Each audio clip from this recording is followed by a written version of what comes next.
Olá, camaradas. Farei aqui uma apresentação sobre a Instituição Normativa número 65, que foi publicada dia 31 de julho, sexta-feira passada, e é um tema bastante novo e que requer uma análise bem criteriosa e vamos ver se a gente consegue aqui fazer uma leitura técnica e, ao mesmo tempo, manifestar as minhas impressões sobre alguns aspectos. Essa Instituição Normativa número 65, ela vem substituir a Instituição Normativa número 1, que a princípio trouxe a novidade do trabalho do teletrabalho como fase experimental, né, um projeto piloto. E essa Instituição Normativa número 65 traz algumas inovações. Ela já tem o trabalho remoto executado no decorrer da pandemia como uma experiência e positiva do ponto de vista dos custos para a administração pública, que nessa atual situação a maioria dos servidores está executando as suas atividades remotamente, e isto trouxe bastante redução de custos para a administração pública federal. Com base nisso, o Ministério da Economia lança a Instituição Normativa número 65, que institui o teletrabalho como um regime de trabalho e passa a ser instituído na administração pública federal com vigência a partir de 1º de setembro. O teletrabalho ele faz parte de um programa de gestão e esse programa de gestão ele tem como ator principal os participantes, né? E quem pode ser participante do programa de gestão?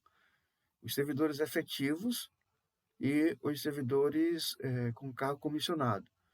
São ambos regidos pela Lei 8.112, né? Sendo que um ingressa no serviço público através de concurso e o outro por indicação política e muitas vezes por competência técnica, mas que não precisou de fazer concurso para ingressar no serviço público. E esses cargos são de livre exoneração. Então, além desses dois, podem aderir também ao programa de gestão os empregados públicos, que são seletistas, que também ingressaram no serviço público através de concurso, mas eles trabalham nas empresas públicas. Mas só poderão aderir ao programa os que tiverem cedidos para a administração direta. E também, além desses 3 tipos de servidores, o contratado temporário, que existe a Lei 8.745, que prevê a contratação temporária para trabalhos eventuais.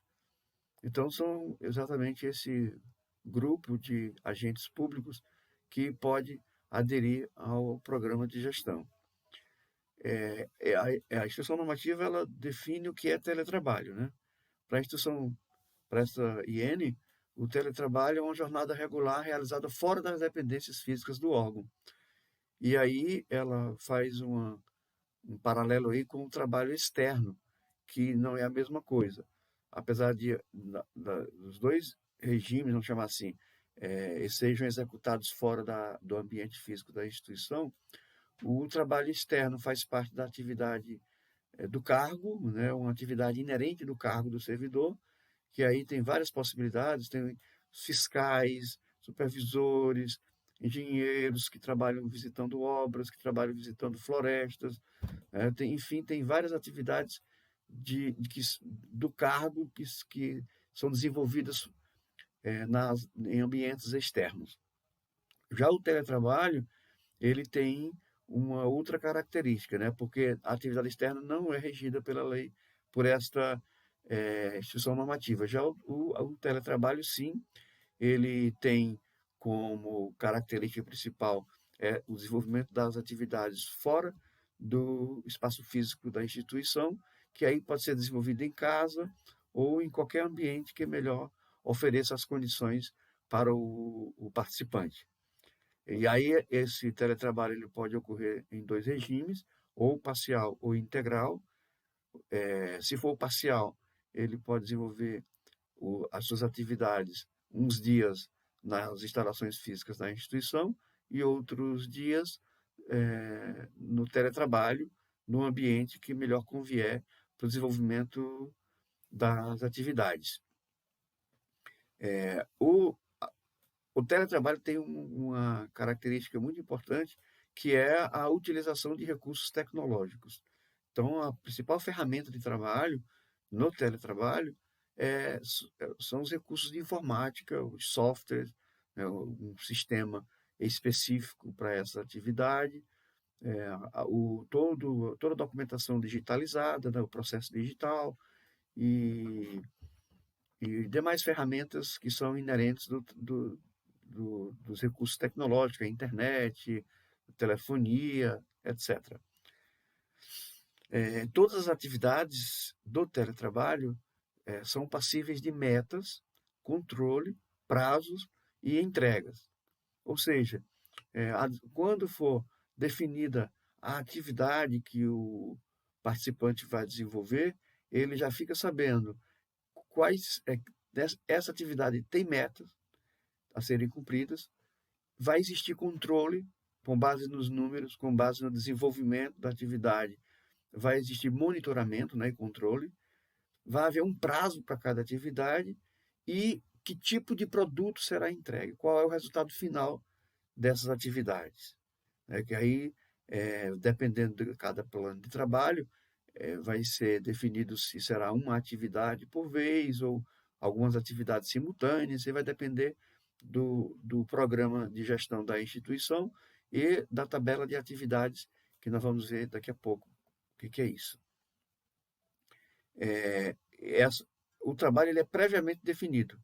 Tem um plano de gestão, tem essa tabela de atividades e nesse plano de gestão tem todas as especificações da atividade, do tempo, do prazo, das metas, do produto, né, do que deve ser entregue. Então, tudo isso é definido previamente. E o participante do programa ele é dispensado do controle de frequência. Se ele tiver o regime parcial, ele vai ter controle de frequência nos dias em que ele desenvolver suas atividades presencialmente e não terá controle de frequência nos dias em que ele desenvolver as suas atividades de teletrabalho, regime de teletrabalho. O perfil do participante, primeiro, é um esforço individual. Ele não conta com um trabalho de equipe. Ele vai desenvolver as suas tarefas individualmente.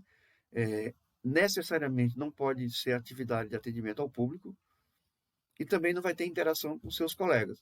A única interação que o participante tem é com o seu chefe imediato.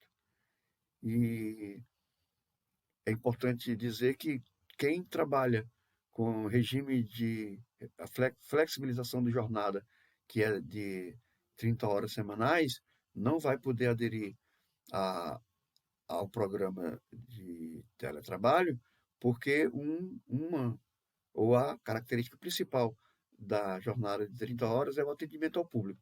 E quem trabalha com atendimento ao público não pode ser participante desse programa de gestão. Os objetivos desse programa, aqui na IN, são elencados 8, e aí nós vamos pular esses 8 objetivos, que aí tem na IN, é só procurarem e lerem, mas o principal objetivo é contribuir com a redução de custos do poder público. Então, como o trabalho remoto da pandemia já caracterizou essa economia, então isso ficou bastante acentuado. E é lógico que tem todo um cuidado com relação ao desenvolvimento das atividades e tendo em vista essa parte de distanciamento do servidor da instituição, houve essa preocupação bem acentuada com relação ao controle, com relação ao monitoramento. Então, aí requer bastante um trabalho bem quantitativo, análise quantitativa, né, tanto de tarefa como de meta, como de resultado, e tudo isso, segundo a concepção do governo, melhora a qualidade do trabalho e, tendo em vista o trabalho remoto, melhora a qualidade de vida do participante. Então, aqui eu já vou emitir a minha opinião com relação a isso. É claro que a gente vai dar um aqui de futurista, né, e querer antever que pode ser que haja uma situação de assédio. Na medida em que o servidor estiver em teletrabalho, vai haver uma pressão para que ele cumpra as metas, para que ele desenvolva as atividades no prazo previsto, e aí também haver sobrecarga de metas, sobrecarga de trabalho, inclusive é previsto um percentual de atividades adicionais. Então, esse acúmulo de trabalho pode ser que seja uma pressão psicológica que pode afetar a saúde emocional dos participantes. Então, é um processo que, claro, na prática a gente vai ver, mas a priori o que a gente pode entender é que, da forma que está previsto o programa, ele é muito exigente com relação ao cumprimento de tarefas, a possibilidade de acúmulo de tarefas, aí vem a questão das metas, do prazo e do resultado. Então, nós temos um histórico aí de instituições financeiras e empresas da iniciativa privada que trabalham com essa modalidade de trabalho e a gente vem acompanhando aí que não é fácil.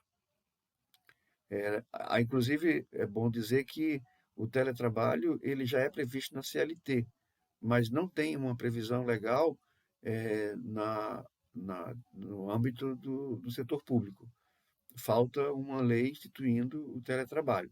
Aí a gente pode fazer também uma crítica com relação ao ato, né, à instituição normativa, porque o caráter da instituição normativa é trazer uma orientação ou instrução de como operacionalizar uma norma que foi estabelecida por uma hierarquia legal, né, por uma lei que é superior à instituição normativa, que aí pode ser a própria lei, pode ser um decreto ou uma portaria.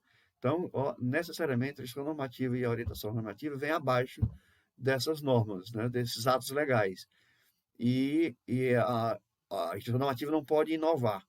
E essa instituição normativa ela é bastante inovadora, portanto, ela é passível de questionamento jurídico pelo seu caráter, que não pode ser de inovação, e sim de orientação de normas já pré-estabelecidas. Né? E aí, sigamos aqui o nosso tema, para dizer que os objetivos que são elencados aqui, eles são muito voltados mesmo para essa questão de gerar mecanismo de avaliação e trabalhar com resultado, foco no resultado, etc.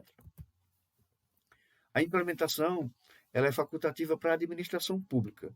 E aí é bom que entenda que ela não é facultativa especificamente para a unidade, né? E unidade, no conceito da IN 65, são as instituições. Cada instituição é uma unidade. Né? Cada ministério é uma unidade e cada instituição é uma unidade. E dentro de cada unidade tem subunidades.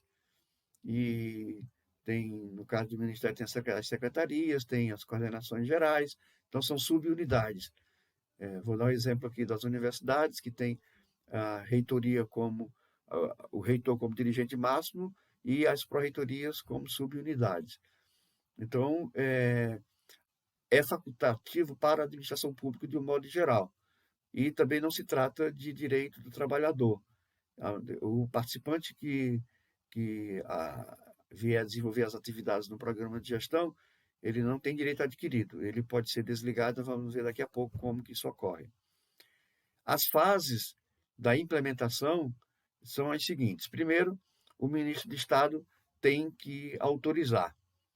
Uma condição sine qua non são dentro do ato do dirigente máximo da unidade constar a mensuração dos resultados. Esses resultados têm que ser mensuráveis, tudo tem que ser quantificado para ser mensurável. É uma condição para que o ministro autorize que a instituição ou a unidade tenha o seu plano, o seu programa de gestão. Ato contínuo é a elaboração e a aprovação dos procedimentos gerais pelo dirigente de cada unidade. Então, essas três etapas seguintes são no âmbito da unidade. Primeiro, esse ato legal do dirigente, que pode ser uma portaria, pode ser uma resolução, já ouvi falar que pode ser edital também. Então, qual é o ato legal no âmbito da unidade? Isso aí vai depender de cada direção máxima da unidade. E a execução do programa de gestão e o acompanhamento, eles são feitos pela direção máxima da unidade e por duas áreas, que é a área de planejamento e avaliação estratégica e a área de gestão de pessoas. Então, essas duas áreas elas têm um papel importante no acompanhamento, tanto do planejamento como no acompanhamento das atividades, na análise dos dados, na elaboração dos relatórios. Isso é no âmbito de cada unidade. Então, essencialmente, o programa de gestão ele abrangerá as atividades com característica principal de mensuração de produtividade e de resultados. Essa característica ela é essencial para que haja exatamente o controle, o monitoramento e esse acompanhamento das atividades para também, consequentemente, ser analisado o desempenho dos participantes. Então, aqui a gente faz uma ponte com com as carreiras, né? As carreiras dos servidores públicos, que tem a avaliação do desempenho. Então, a avaliação do desempenho da carreira, ela pode ter interferência com base no desempenho dos participantes, porque uma vez que ele desenvolve uma atividade que é passível de avaliação, e aí durante o período do interstício que ele é avaliado para sua progressão, ou então para o estágio probatório, e aí desse período ele não teve um bom desempenho no teletrabalho, isso pode interferir na sua avaliação de desempenho na carreira. Isso não está posto na instrução normativa, é uma dedução, porque ela é muito clara com relação ao desempenho do participante. E a gente vai ver um pouco mais na frente quando que o participante é desligado do programa.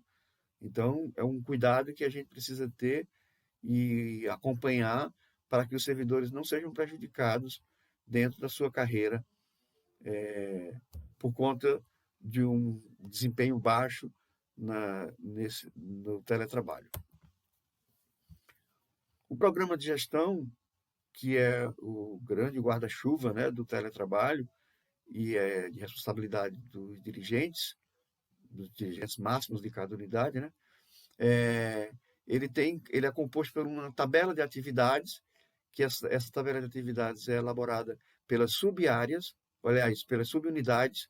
Cada subunidade desenvolve a sua tabela de atividade de acordo com a especificidade da área, e isso aí é em consonância com os chefes imediatos, e a instrução normativa não prevê a participação dos servidores na elaboração dessa tabela. Fica, grosso modo, a cargo dos dirigentes dessas subunidades e em consonância ali, em articulação com a área de planejamento e avaliação e com a área de gestão de pessoas.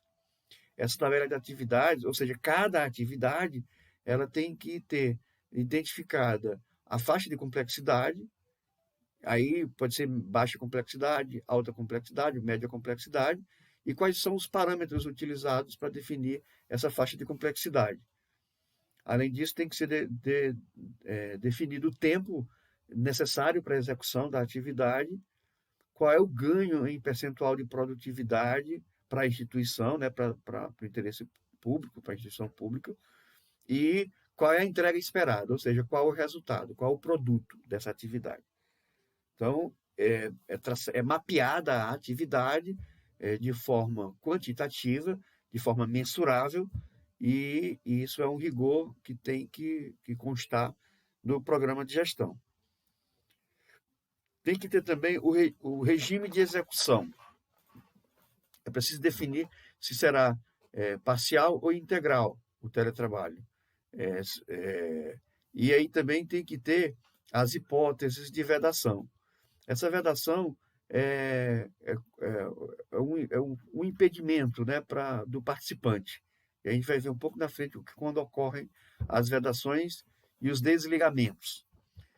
O resultado esperado. Então, é necessário ter evidente os resultados esperados para cada atividade, né? O percentual mínimo e máximo de participação por unidade, e fixação do tempo mínimo para cada atividade. Então, é preciso dizer que dentro de cada... Isso é da unidade, tá? É da instituição, não é das subunidades. Então, a unidade, a instituição, ela tem que definir qual é o percentual mínimo e máximo de participação, ou seja, de participantes. Quantas pessoas, quantos servidores, no mínimo e no máximo, poderão aderir ao programa de gestão. E ao percentual de produtividade adicional dos participantes. Então, é possível que haja um percentual adicional na produtividade já previamente estabelecida. O termo de ciência e responsabilidade. Esse termo de ciência e responsabilidade ele é bipartite, né? Ele envolve a responsabilidade do participante e da chefia imediata, e é um rol de declarações que a gente vai ver daqui a pouco, e ele tem assim, um rigor muito grande e dá uma responsabilidade muito grande ao chefe imediato. E a gestão normativa ela prevê a possibilidade de um ato conjunto por mais de uma unidade. Ou seja, o ministro de Estado ele pode entender que um grupo de instituições com o mesmo perfil, desenvolvendo a mesma atividade, pode ter o mesmo programa de gestão. Aí é feito um programa macro que atende uma quantidade X de unidades ou de instituições, e aí depois isso deve ter um critério para cada unidade estabelecer as suas peculiaridades dentro desse programa maior que envolve mais de uma unidade. A iniciativa poderá ocorrer de ofício ou mediante provocação. Isso aqui é uma iniciativa do ministro de Estado. Ele pode determinar de ofício que a unidade tenha um programa de gestão, ou ele pode esperar que a unidade provoque, né?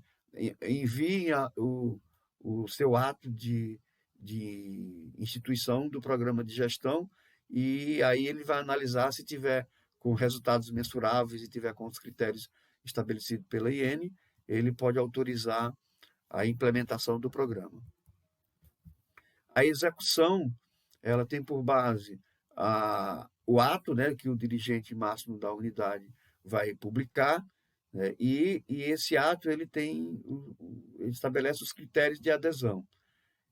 Ele vai dizer qual o total de vagas disponíveis para o teletrabalho, e cada vaga, qual o regime de execução, se vai ser parcial ou integral, quais são as vedações, ou seja, quais são os critérios de vedação para poder participar ou para poder desenvolver as atividades, e qual é o prazo de cada atividade, qual o perfil técnico do participante para desenvolver essa atividade.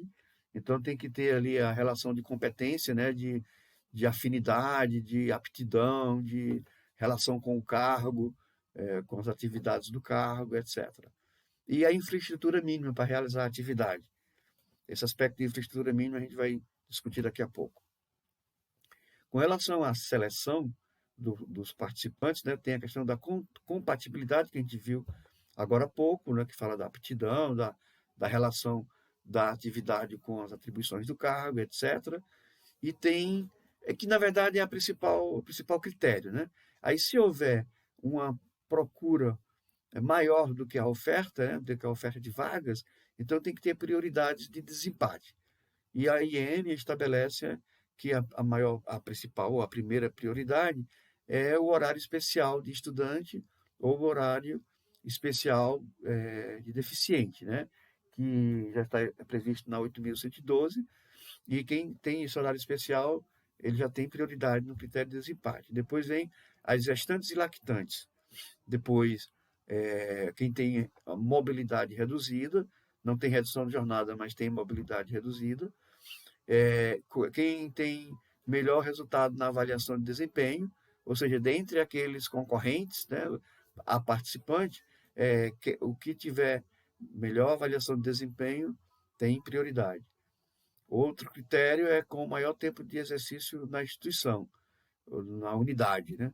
E, por fim, é quem tem vínculo efetivo. Então, quem tem vínculo efetivo tem prioridade sobre os demais. O plano de trabalho. O plano de trabalho ele é individual. Tem que ser assinado pelo participante. Então, aqui já está partindo do pressuposto que houve a seleção, então já é participante. Então, o participante ele tem no seu plano de atividade as atividades expressas em horas equivalentes, ou seja, tem que estar definido lá. Para desenvolver a acreditação são necessárias quantas horas?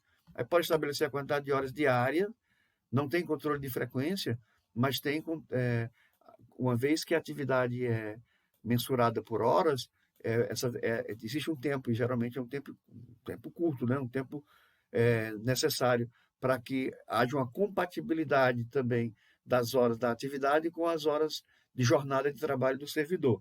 Então, isenta do controle de ponto, mas não dispensa a carga horária do cargo, né? Que geralmente é de 40 horas.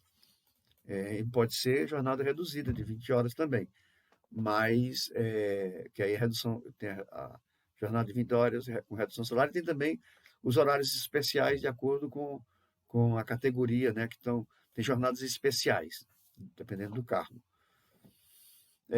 Também estabelecido o regime de execução e o cronograma.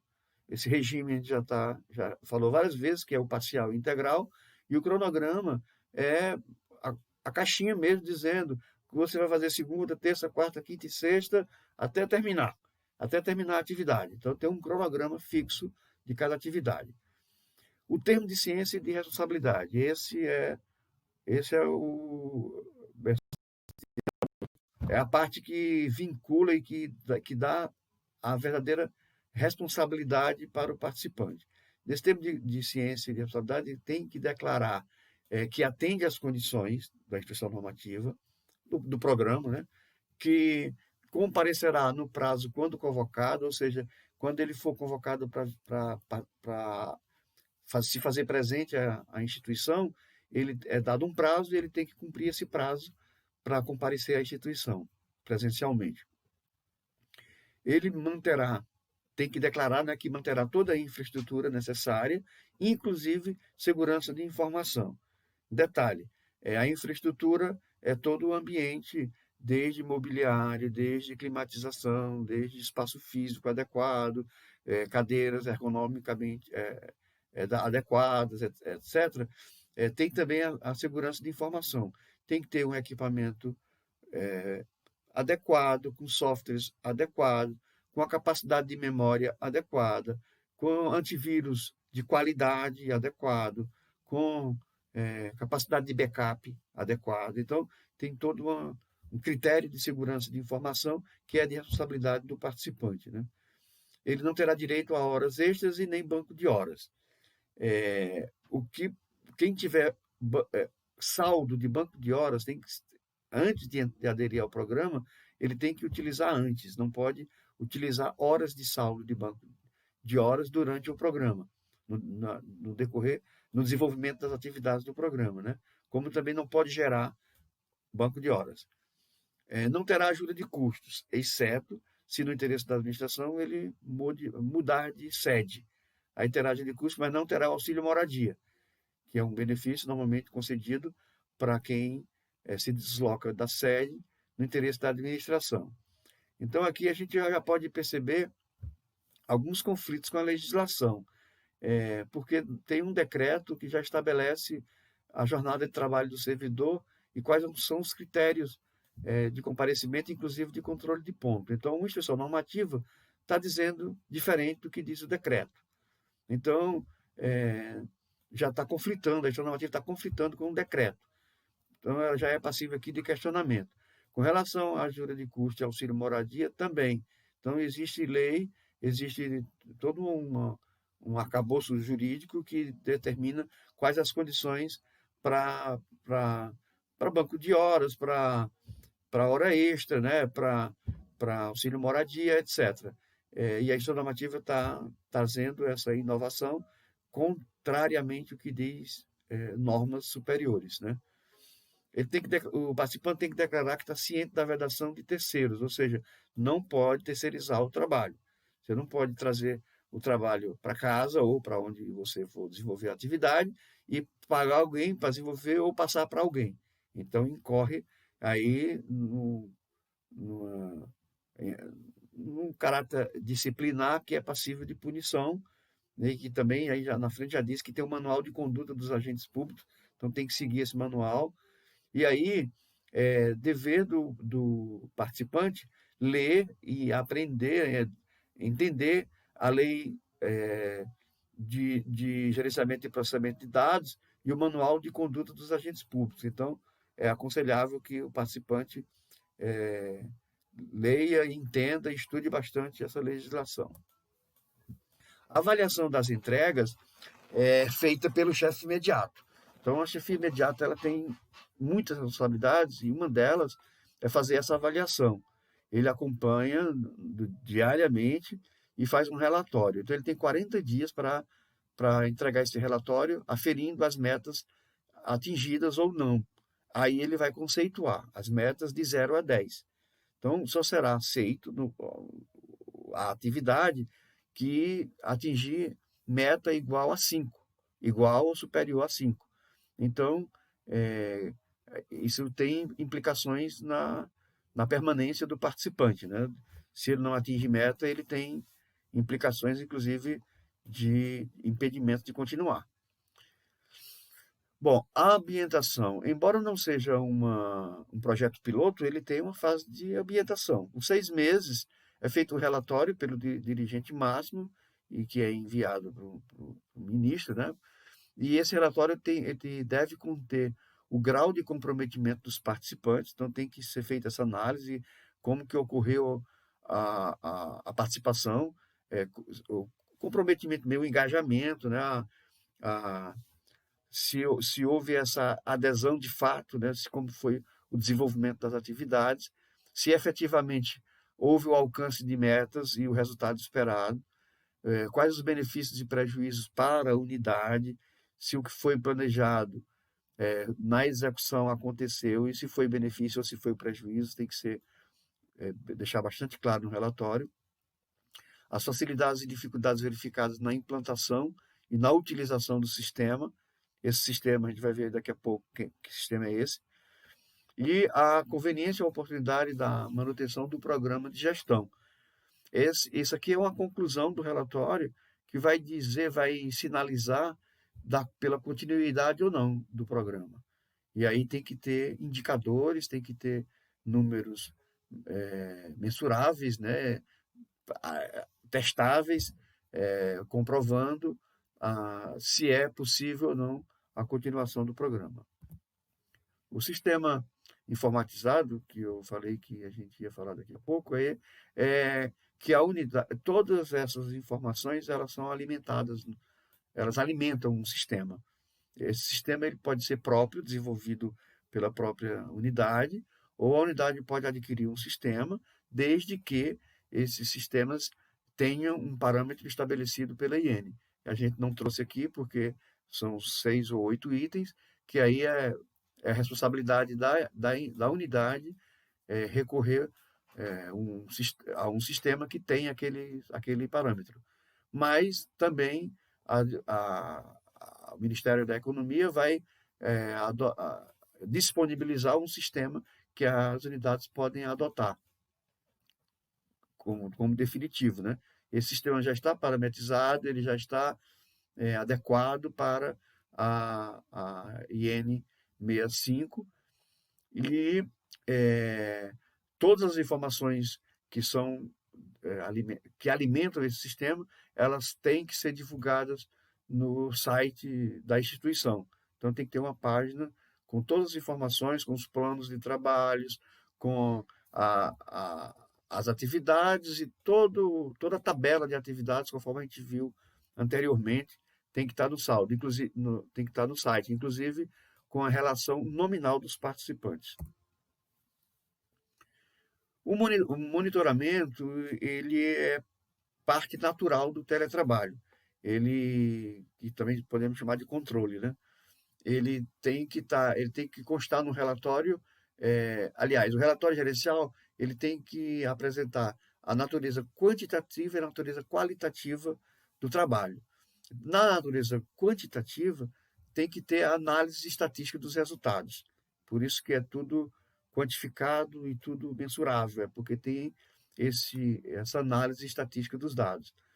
E tem também tem que ter o total de participantes no programa com relação ao percentual do total do quadro, dos servidores da unidade. Então, tem que ter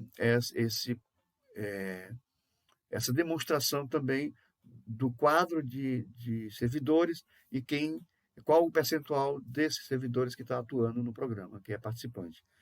Aí tem que apresentar também a variação de gastos, ou seja, o programa, as atividades na que elas forem sendo executadas, elas demonstram a variação de gastos, de custo, né, da instituição. Então, tem que ter esse cálculo, isso tem que ser mensurável e tem que apresentar tanto individual como no montante da instituição, né?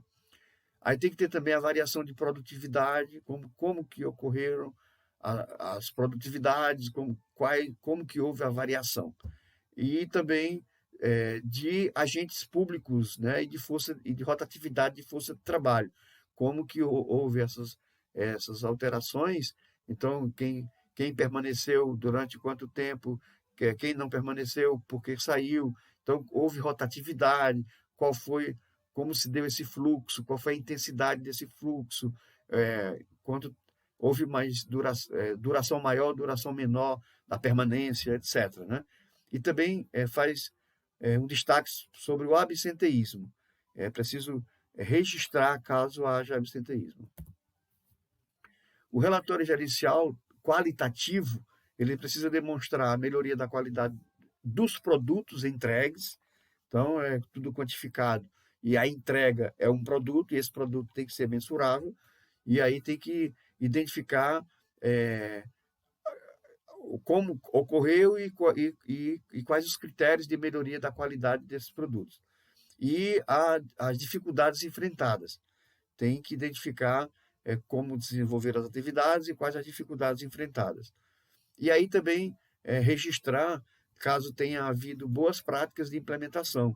Pode ser que a unidade tenha estabelecido algumas práticas que são inovadoras, que são peculiares, e aí precisa registrar quais foram essas boas práticas e, consequentemente, apresentar sugestões de aperfeiçoamento da instituição normativa. Ou seja, na prática, fazer críticas, né, fazer a análise de conteúdo da instituição normativa e sugerir melhorias na instituição normativa. Aqui nós vamos falar das vedações e desligamentos dos participantes. Nós já falamos lá no início, da elaboração do plano, e então, do plano de metas, do plano de gestão, né? E aí a gente agora vai ver aqui como é que acontece. Não pode acontecer por solicitação do participante, ou seja, ele tem a opção de aderir à opção de permanecer, ele não é obrigado, e aí ele tem que avisar com 10 dias de antecedência, aí depois disso ele retorna para as atividades presenciais.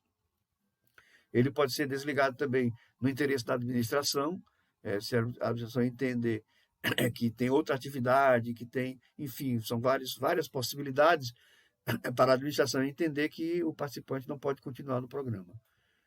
Também pode acontecer em virtude de movimentação.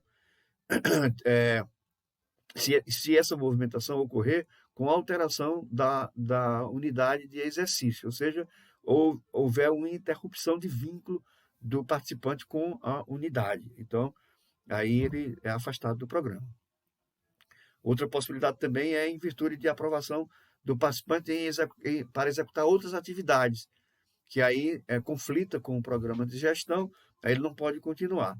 E aí tem também a questão da acumulação lista de cargo, né? Quando ele tem dois cargos, e são dois cargos acumuláveis, e aí as atividades podem ser desenvolvidas em teletrabalho dentro da legalidade da acumulação de cargo.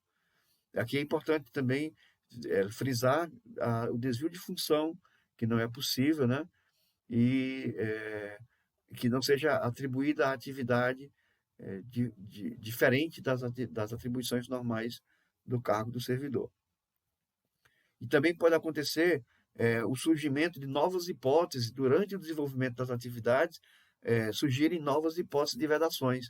Aí, na medida que surgirem novas hipóteses, surgirem alterações, e aí tem que ver isso interfere no desenvolvimento das atividades, aí pode ser que haja desligamento ou vedação para o participante. O ministro poderá suspender, alterar ou revogar o ato do dirigente da unidade, ou seja, o programa de gestão da unidade ele pode ser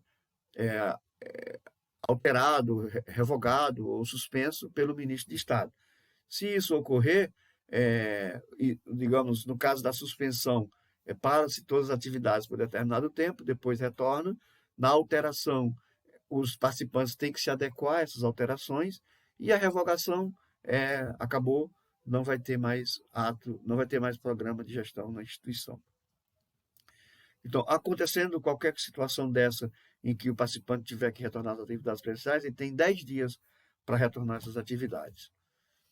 As atribuições do participante, além daquelas que a gente já mencionou anteriormente, né, que é de assinar o termo de ciência e responsabilidade, de cumprir tudo que foi estabelecido no plano de trabalho, cumprir as metas, entregar o resultado e tal, ele tem que manter atualizado o contato telefônico, o e-mail institucional, tem que acessar constantemente, tem que manter um canal aberto com o chefe imediato, tem que informar constantemente ao chefe imediato qualquer problema que houver no desenvolvimento da atividade, se for preciso tirar uma licença, se houver qualquer situação que impeça o desenvolvimento da atividade, é necessária a comunicação com o chefe para que ele providencie ou alteração do plano da tarefa, né, ou da atividade, ou substituição do participante. Então, tem que ter esse contato permanente do participante com o chefe imediato para que haja essa adequação do desenvolvimento da tarefa, da atividade, em qualquer momento. Então, o participante também poderá retirar processos e demais documentos da dependência da unidade, quando for necessário. Aí ele vai ter que assinar um termo de responsabilidade, porque ele está levando documentos ou processos para o teletrabalho, e aí tem todo um rigor de segurança de informação e também o cuidado com os documentos da instituição. Isso aqui é fundamental e eu acho que é o grande cerne do teletrabalho, que caberá ao participante providenciar toda a estrutura física e tecnológica necessária, mediante a utilização de equipamentos imobiliários adequados e ergonômicos, assumindo, inclusive, os custos referentes à conexão à internet, à energia elétrica e ao telefone, entre outras despesas decorrentes do exercício de suas atribuições. Então, isso aqui entrega ao participante toda a responsabilidade sobre o seu ambiente de trabalho. A climatização, os ruídos que houver, a cadeira ergonomicamente adequada, a mesa ergonomicamente adequada com o espaço necessário, o computador, a internet, o telefone, é tudo responsabilidade do participante. Vamos só ter cuidado, assim, é bom observar que providenciar não significa comprar. Providenciar significa agir. Pode ser que haja uma forma de adquirir essa estrutura sem necessariamente ter que comprar. E aí eu sugeriria aqui uma negociação com os dirigentes das unidades para que eles disponham as próprias estruturas de trabalho dos participantes, para que eles entendam espaço nas suas residências ou no novo local de trabalho, para que ele vai executar o teletrabalho, ele possa levar as suas estruturas de trabalho. Então, como fala providenciar, não impede que a instituição forneça esse material. É uma leitura que eu faço, de que providenciar não necessariamente é comprar, fazer com que aconteça, fazer com que que tenha esse material à sua disposição. As atribuições do dirigente são bem amplas e, ao mesmo tempo, é, macro, né? Ele tem responsabilidade sobre o programa de gestão, ele tem que divulgar a relação nominal dos participantes, o plano, os resultados, as metas, e é quem tem o diálogo tanto com o Ministério, né, com o Ministro de Estado, como com a área de gestão de pessoas e com a área de planejamento e avaliação. Então, o papel do dirigente máximo é esse de fazer esse gerenciamento local e essa comunicação com o Ministério e também com os órgãos setoriais e o órgão central do CIPLEC. As atribuições do chefe. Então, o chefe ele pega uma responsabilidade muito grande, ele tem a responsabilidade de manter o contato direto e primário, né, com o participante. Ele é quem vai fazer todo o controle, todo o relatório, é meio que o tutor ali do participante. Então, ele vai acompanhar a qualidade, fazer as adaptações do participante, manter contato permanente, ele vai repassar todas as instruções, ele vai aferir o cumprimento das metas, vai avaliar a qualidade do trabalho e da entrega do produto, né, do resultado do trabalho. Ele vai dar ciência ao dirigente máximo sobre a evolução do programa, as dificuldades encontradas e quaisquer outras situações ocorridas. E vai registrar tudo isso e ele vai registrar a evolução das atividades em relatório. Então, a gente tem assim uma reflexão, aproveitar e fazer uma reflexão rápida aqui dessa instrução normativa, como ela está sendo implementada, né? E a gente pode observar, assim, ter essa preocupação com relação ao papel, né, do chefe imediato com o participante, para que seja uma relação respeitosa, amistosa, amigável, para que não se caracterize assédio, para que eu sei que o chefe imediato vai também sofrer muita pressão, e aí tem que ter esse cuidado do dirigente máximo com o chefe imediato, para que não haja assédio também sobre o chefe imediato. Ele já pegou uma missão espinhosa, não vai ser fácil, e aí tem que ter essa humanização do trabalho que está distante da realidade da instrução normativa. A instrução normativa não pensa na humanização do trabalho, ela só pensa na mecanização do trabalho, com tarefas, com metas, com muita mensuração, com tudo quantitativo, e a humanização do trabalho vai ser responsabilidade de quem está na linha de frente do teletrabalho. Aí tem a área de gestão de pessoas tem um papel fundamental nessa humanização, ela tem que promover essa humanização, tem que perseguir no bom sentido, né? Tem que insistir que haja humanização para que não ocorram adoecimentos, né, mentais e desgastes nas relações de trabalho. Isso é muito, muito preocupante e a gente entende que só não haverá esse tipo de problema se houver cuidado. E aí não é denunciar, não é muito nesse aspecto de animosidade, não. É de humanidade mesmo, é de cuidado. Tem também esse aspecto da superautoridade ao ministro, que ele interfere diretamente, ele decide, ele revoga, ele altera. Isso tira muito a autonomia das unidades e isso aí fere inclusive a Constituição, né, que no caso das universidades que têm autonomia na gestão administrativa, financeira, de pessoal, então há conflitos também constitucionais dessa instituição normativa Esse é um dos aspectos, né?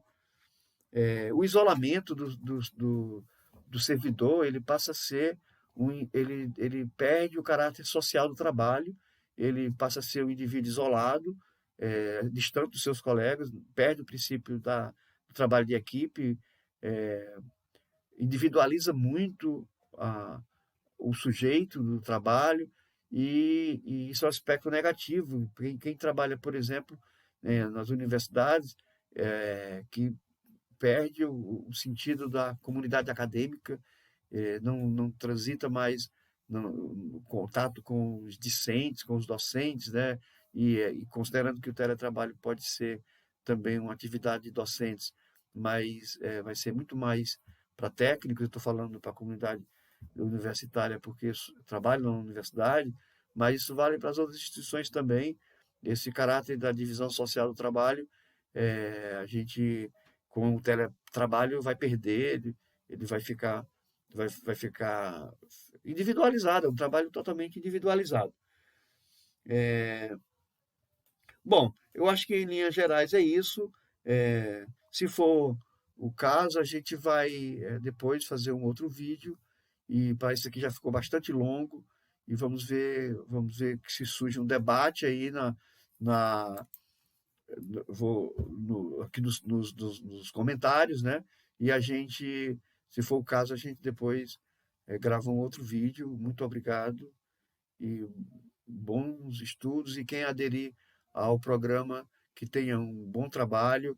E é uma realidade que o trabalho remoto criou essa expectativa em muitos colegas que estão achando que o trabalho remoto está funcionando bem, e acredita que o teletrabalho também funcionará bem. Então, não podemos descartar essa possibilidade. Vamos fazer a análise do que há de positivo, o que há de negativo, e é, em aderindo ao programa de gestão, que os trabalhadores, os servidores, os colegas, é, realmente consigam qualidade de vida com o teletrabalho. Vamos acompanhar e vamos também fazer as críticas necessárias quando se fizerem necessárias, né? E vamos acompanhar de perto para ver se essa iniciativa é boa ou não para o trabalhador. É esse o nosso papel. Muito obrigado.